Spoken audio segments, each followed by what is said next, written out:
Dear students, last lecture में हमने circulatory system के बारे में पढ़ा था और ये भी पढ़ा था कि सर्कुलेशन एक इम्पॉर्टेंट सिस्टम है हमारी बॉडी का। इसमें जो ब्लड होता है वह हमारे हार्ट या हृदय के माध्यम से पूरी बॉडी के अंदर पंप करता है और उसमें ऑक्सीजन सप्लाई करने का काम करता है। यदि थोड़ी देर के लिए भी ऑक्सीजन बॉडी में ना मिले तो ऐसी कंडीशन में क्रैम्प आ जाएंगे और जो हमारा हार्ट है उसकी मसल्स काम करना बंद कर देगी, सिस्टोल डायस्टोल रुक जाएगा। तो ऐसी कंडीशन के अंदर हार्ट अटैक आ जाएगा। Today is our topic is nervous system. कि नर्वस सिस्टम क्या है, तंत्रिका तंत्र क्या होता है। हमारी बॉडी के ऊपर कंट्रोल करने के लिए दो सिस्टम काम करते हैं, एक तो अंतःस्रावी तंत्र और दूसरा होता है तंत्रिका तंत्र। यानी यूं कहें कि एक तो होता है नर्वस सिस्टम और सेकंड होता है एंडोक्राइन सिस्टम।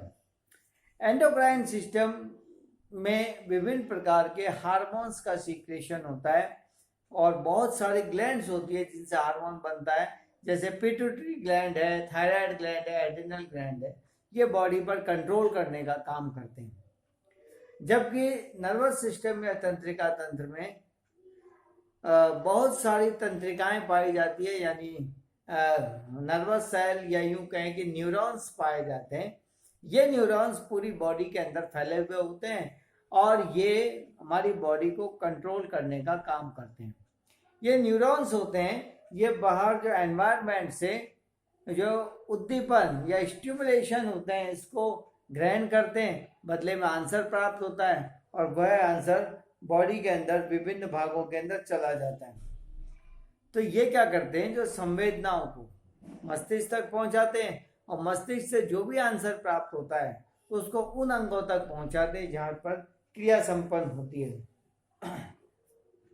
जो हमारा नर्वस सिस्टम होता है यह अनेक तंत्रिका कोशिकाओं या न्यूरॉन से मिलकर के बना हुआ होता है।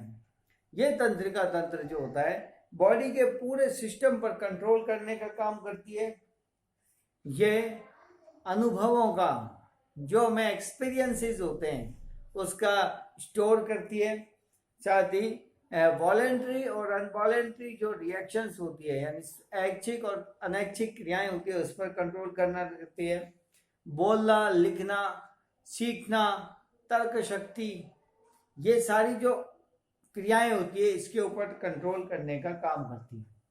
तो यूं कहें कि nervous system is a very important system in our body which control the different type of function of our body. It is divided into two types: CNS, central nervous system; PNS, peripheral nervous system; and autonomous nervous system. Central nervous system यानी केंद्रीय तंत्रिका तंत्र, इसमें मस्तिष्क और मेरुरज्जु को include किया जाता है। Means brain and spinal cord को इंक्लूड किया जाता है।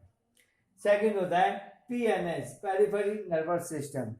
इसमें ब्रेन और स्पाइनल कॉर्ड से निकलने वाली डिफरेंट टाइप की नर्व्स को इंक्लूड किया जाता है। ऑटोनोमस नर्वस सिस्टम, इसमें दो तरह के नर्वस सिस्टम होते हैं, अनुकंपी तथा परानुकंपी। ये दोनों नर्वस सिस्टम एक दूसरे के विपरीत काम करते हैं और बॉडी में होने वाली डिफरेंट टाइप की अनैच्छिक क्रियाओं इनवॉलेंट्री रिएक्शंस को कंट्रोल करने का काम करते हैं। पहला आता है केंद्रीय नर्वस सिस्टम या सीएनएस। सीएनएस में स्टूडेंट्स दो ही चीजों को इंक्लूड किया जाता है।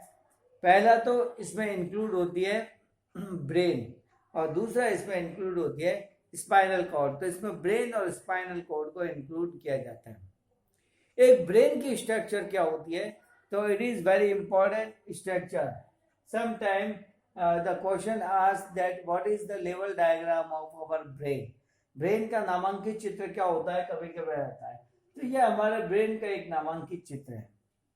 यदि ब्रेन की हम स्टडी करें तो ये देखें कि हमारे ब्रेन का जो वेट होता है या भार होता है लगभग 1.4 kg या 3 पाउंड के आसपास होता है। यह हमारा स्कल है जो बोन से निर्मित होता है। स्कल या खोपड़ी के अंदर ये सुरक्षित रूप से पाया जाता है क्योंकि ये कोमल होता है और कोमल चीज है वो है वो जल्दी टूटने का डर रहता है, खराब होने का डर रहता है, इसीलिए मजबूत स्कल से बने हुए जो कवरिंग होती है उसके अंदर पाया जाता है। ब्रेन चारों ओर से 3 आवरण या 3 कवरिंग होती है इसमें। एक तो होते हैं ड्यूरा मैटर, आउटर कवरिंग, बीच में होती है arachnoid and pia mater. Dura mater, arachnoid and pia mater. जो यहाँ पे यानी कि ड्यूरा मैटर और एरेक्नॉइड के बीच में फ्लूइड होता है, इस फ्लूइड को कहते हैं सीरम फ्लूइड। सीरम फ्लूइड कहा जाता है। इसके बीच में यहाँ होता है सेरिब्रो स्पाइनल फ्लूइड, प्रमस्तिष्क मेरु द्रव इसके अंदर पाया जाता है। ये जो कवरिंग होती है ब्रेन की, ये कवरिंग जो होती है ब्रेन की रक्षा करने का काम करती है। कैसे रक्षा करेगी? जैसे कोई इन्फेक्शन है उससे वो प्रोटेक्शन प्रोवाइड कराएगी। कोई चोट लग जाती है तो छोटी मोटी चोट से ब्रेन को कोई नुकसान नहीं होता है, क्योंकि उसमें जो भी उसके अंदर डैमेज होता है वो बाहर होता है, और अंदर वो ये इसमें जो फ्लूइड होते हैं ये अंदर उसको जाने ही नहीं देते, तो छोटी मोटी चोटों से ब्रेन को कोई नुकसान ऐसा होता नहीं है। तो ये 3 लेयर होती है, बाहर वाली है ड्यूरा मैटर, बीच वाली है अरेक्नॉइड और नीचे वाली है पाइया मैटर। इसमें ड्यूरा मैटर और अरेक्नॉइड के बीच में जो फ्लूइड होता है वह फ्लूइड होता है सेरिब्रो फ्लूइड, जैसे प्रमस्तिष्क द्रव कहा जाता है, और नीचे वाली 2 लेयर्स के बीच में जो फ्लूइड होता है सेरिब्रो स्पाइनल फ्लूइड होता है। और ये सेरिब्रो स्पाइनल फ्लूइड या प्रमस्तिष्क मेरु द्रव जो होता है बाह्य आघातों से, चोट से हमारे ब्रेन को प्रोटेक्ट करने का काम करता है। यदि हम देखें ब्रेन को, तो ब्रेन की स्ट्रक्चर जो होती है उसको 3 पार्ट में डिवाइड किया जाता है। ये फर्स्ट है fore brain. Fore brain means अग्र मस्तिष्क, आगे का मस्तिष्क। सेकंड जो होता है मिड ब्रेन में बीच का मस्तिष्क आता है, ये बीच वाला पार्ट होता है मिड ब्रेन में इंक्लूड किया जाता है।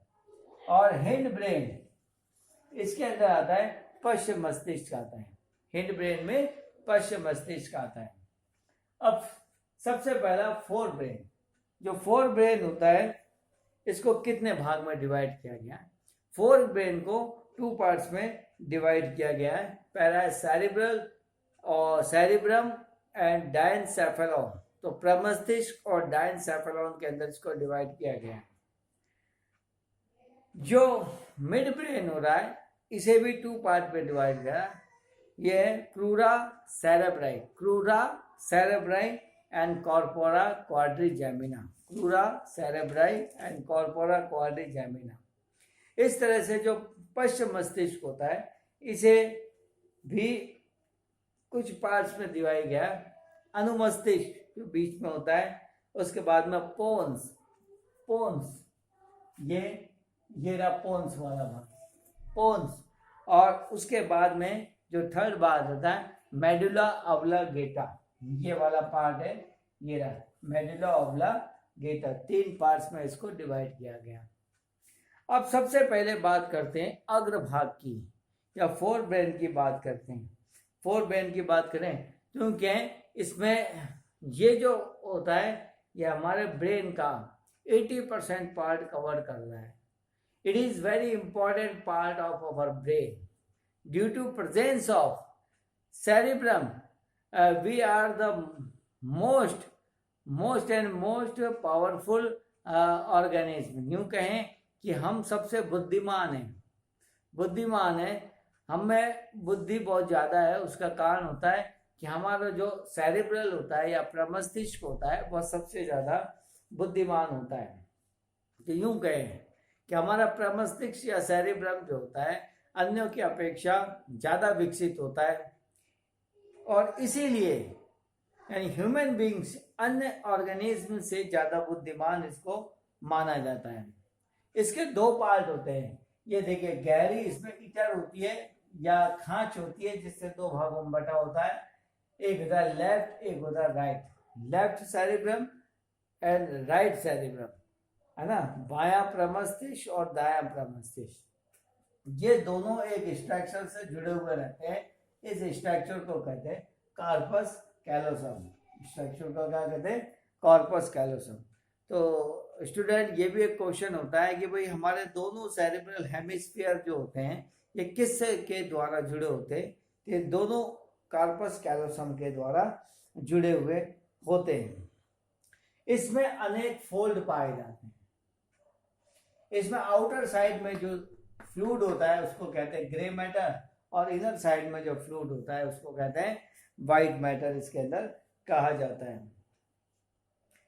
ये जो सेरिब्रल हेमिस्फीयर होते हैं या प्रमस्तिष्क होते हैं, ये जो इसमें तीन गहरी खांच होती है ना, उसके द्वारा 4 भागों में बटे हुए होते हैं। फ्रंटल लोब, फिर है temporal lobe, parietal lobe and occipital lobe. Frontal lobe, parietal lobe, temporal lobe and occipital lobe.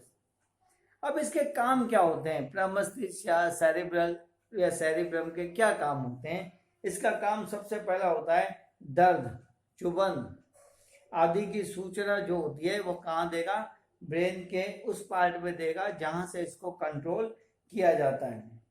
इसके अलावा सुनने को, देखने को, इन सभी को कंट्रोल करने का काम करता है।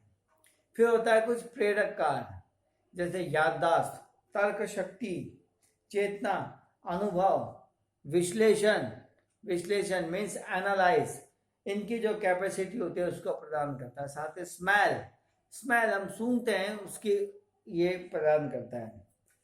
फिर पीछे का एक पार्ट होता है, इसका सेकंड पार्ट होता है, वो है डायनसेफेलॉन। फोर ब्रेन या अग्र मस्तिष्क का सेकंड भाग होता है डायनसेफेलॉन। ये 2 पार्ट्स में डिवाइड होता है। एक जो एपिथैलेमस एंड थैलेमस, जिसको कहते हैं हाइपोथैलेमस भी कहा जाता है। एपिथैलेमस और हाइपोथैलेमस, इसमें जो एपिथैलेमस होता है वो मेलेटोनिन हार्मोन का सिक्रेशन करता है। एक ग्लैंड होती है हमें मेलेटोनिन ग्लैंड, जिसे बायोलॉजिकल क्लॉक भी कहा जाता है, वह इसके अंदर पाई जाती है। और ये बायोलॉजिकल क्लॉक होती है जो हमारे 24 आवर्स की जो हमारी डेली एक्टिविटीज होती है उसको कंट्रोल करने का काम करता है। जैसे एक घड़ी होती है वो कंट्रोल करती है, ऐसे ये करता है, इसीलिए इसको बायोलॉजी क्लॉक कहा जाता है। थैलेमस जो होता है, ये थैलेमस जो होता है दृष्टि, स्वाद, स्पर्श, दबाव, कंपन, श्रवण मीन्स सुनना यानी हियरिंग आदि को कंट्रोल करने का केंद्र होता है। इसी में एक पार्ट और होता है हाइपोथैलेमस, हमारी भूख प्यास का नियंत्रण केंद्र होता है हाइपोथैलेमस। भूख को कंट्रोल करता है, प्यास को कंट्रोल करता है। इसके अलावा ये कुछ हार्मोन का सिक्रेशन भी करता है। ये हार्मोन्स जो होते हैं एंडोक्राइन ग्लैंड्स पर कंट्रोल करने का काम करता है। एक्चुअली ये रिलीजिंग फैक्टर और इनहिबिटर फैक्टर को रिलीज करता है। इसमें रिलीजिंग फैक्टर पिट्यूटरी ग्लैंड से हार्मोन को सिक्रेशन को बढ़ाती है, और इनहिबिटरी फैक्टर जो है यह हार्मोन के सिक्रेशन को कम करती है। तो यूं कहें कि एंडोक्राइन ग्लैंड का कंट्रोल करने का काम करता है। सेकंड आता है मिड ब्रेन, ये मिड पार्ट के अंदर पाया जाता है। मिड ब्रेन जो होता है मिड पार्ट के अंदर पाया जाता है। ये थोड़ा छोटा भाग होता है। ये इसमें एक जो गहरी खांच पाई जाती है जिसको ईटर कहा जाता है।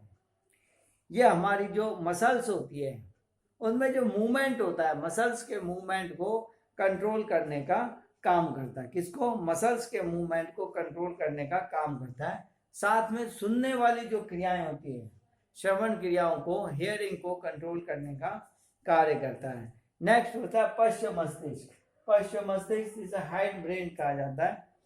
यह हमारे पीछे के भाग के अंदर पाया जाता है, पीछे के भाग में पाया जाता है। इसे 2 पार्ट्स में डिवाइड किया जाता है। एक तो अनुमस्तिष्क होता है, दूसरा मेडुला ऑब्लांगेटा।